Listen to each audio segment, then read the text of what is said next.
Rusia panggil Duta Besar AS, ingatkan hubungan Moskow dan Washington di ambang perpecahan.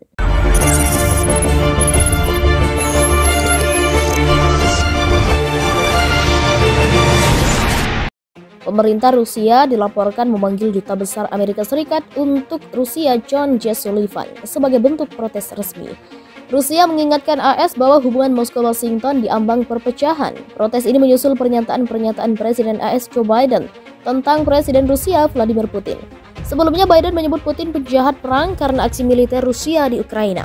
Pernyataan itu diamini oleh jajaran pejabat Biden termasuk Menteri Luar Negeri Antony Blinken. Secara pribadi saya setuju, sengaja menargetkan warga sipil adalah kejahatan perang. Setelah sebuah kehancuran 3 pekan belakangan, saya merasa sulit untuk menyimpulkan bahwa Rusia bertindak sebaliknya, kata Blinken kepada CNBC. Pada Senin 21 Maret 2022, Kementerian Luar Negeri Rusia merilis pernyataan bahwa substansi protes seputar pernyataan-pernyataan terkini yang tidak bisa diterima yang dilontarkan Biden tentang Putin. Ditekankan bahwa kata-kata seperti yang dilontarkan Presiden Amerika yang mana tak pantas diucapkan tokoh negara dengan jabatan setinggi itu menaruh hubungan Amerika-Rusia di ambang perpecahan, tulis pernyataan Rusia usai memanggil Dubes AS dikutip Associated Press. Sejak invasi Rusia ke Ukraina, pemerintahan Joe Biden sendiri menjadi salah satu pihak yang paling gencar menjatuhkan sanksi pada Rusia. Sanksi ekonomi berbagai negara membuat ekonomi Rusia terimpit, pasar menjadi tidak stabil, dan nilai tukar rubel terhadap dolar AS atau euro anjlok drastis. Perdana Menteri Belanda Mark Rutte meminta Uni Eropa berhati-hati dalam memberlakukan sanksi baru terhadap Rusia. Alasannya sejumlah negara Eropa masih sangat bergantung minyak bumi dan gas alam Rusia. Kita mesti memastikan bahwa kemerdekaan energi memiliki pasokan gas dan minyak yang cukup dalam sistem. Itu sangat penting bagi Belanda, Jerman, dan negara lain di timur Eropa, kata Rutte di Vilnius, Lithuania usai menemui Presiden Lithuania Gitanas Nausėda pada Senin 21 Maret 2022. Kita perlu melakukan ini secepat mungkin, tetapi kita tidak bisa melakukannya besok, lanjut Rutte. Meskipun terkenal lambat dalam merespon peristiwa internasional, negara-negara Uni Eropa bergerak cepat menyangsi Rusia usai invasi ke Ukraina diluncurkan pada 24 Februari silam. Hingga kini Uni Eropa telah menyangsi ratusan figur penting dari Rusia dan Belarusia, termasuk Presiden Rusia Vladimir Putin, jajaran menteri, serta oligarki pro-Kremlin. Sejumlah entitas seperti perusahaan swasta, bank, dan maskapai penerbangan Rusia pun turut dihantam sanksi. Akan tetapi, ketika tiba pada isu sanksi ekonomi terkait ekspor energi Rusia, Uni Eropa bersikap hati-hati. Pada hari yang sama dengan pertemuan rutin Nausėda, jajaran Menteri Luar Negeri Uni Eropa berkumpul di Brussels, Belgia, untuk membahas sanksi ekonomi baru. Para menteri luar negeri sepakat bahwa serangan ke fasilitas sipil Ukraina yang meningkat tak bisa dibiarkan. Meskipun demikian, sejumlah negara yang dipimpin Jerman ingin menjeda pembahasan sanksi baru.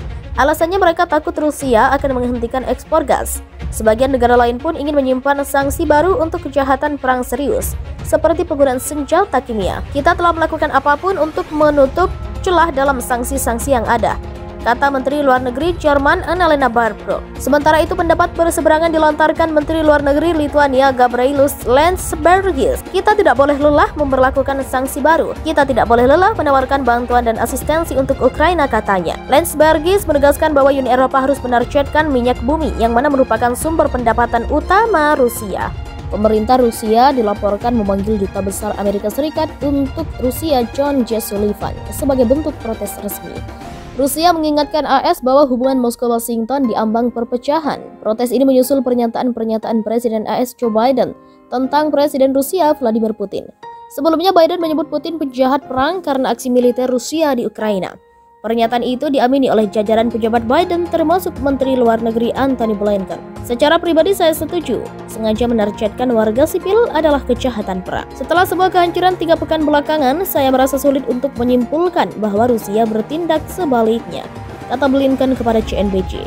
Pada Senin 21 Maret 2022, Kementerian Luar Negeri Rusia merilis pernyataan bahwa substansi protes seputar pernyataan-pernyataan terkini yang tidak bisa diterima yang dilontarkan Biden tentang Putin.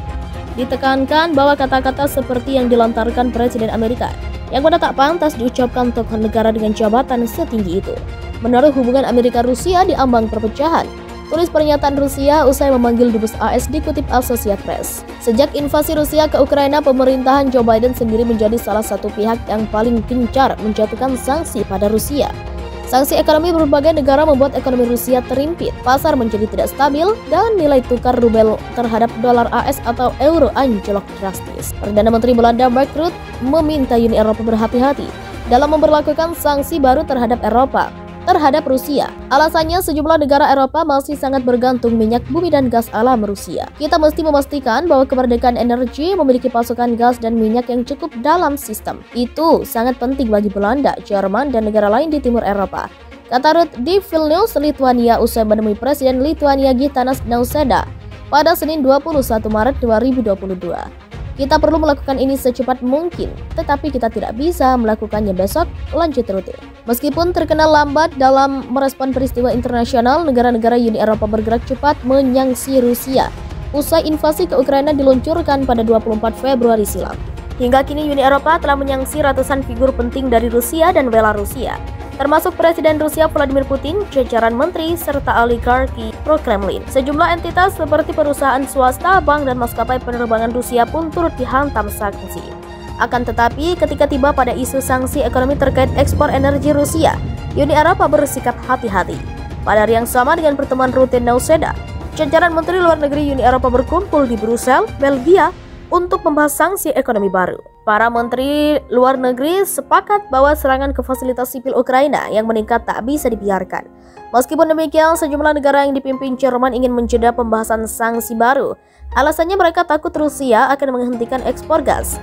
Sebagian negara lain pun ingin menyimpan sanksi baru untuk kejahatan perang serius, seperti penggunaan senjata kimia. Kita telah melakukan apapun untuk menutup celah dalam sanksi-sanksi yang ada, kata Menteri Luar Negeri Jerman Annalena Baerbock. Sementara itu, pendapat berseberangan dilontarkan Menteri Luar Negeri Lithuania Gabrielius Landsbergis. Kita tidak boleh lelah memberlakukan sanksi baru. Kita tidak boleh lelah menawarkan bantuan dan asistensi untuk Ukraina, katanya. Landsbergis menegaskan bahwa Uni Eropa harus menargetkan minyak bumi yang mana merupakan sumber pendapatan utama Rusia.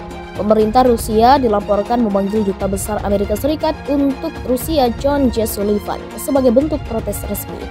Rusia mengingatkan AS bahwa hubungan Moskow-Washington diambang perpecahan. Protes ini menyusul pernyataan Presiden AS Joe Biden tentang Presiden Rusia Vladimir Putin.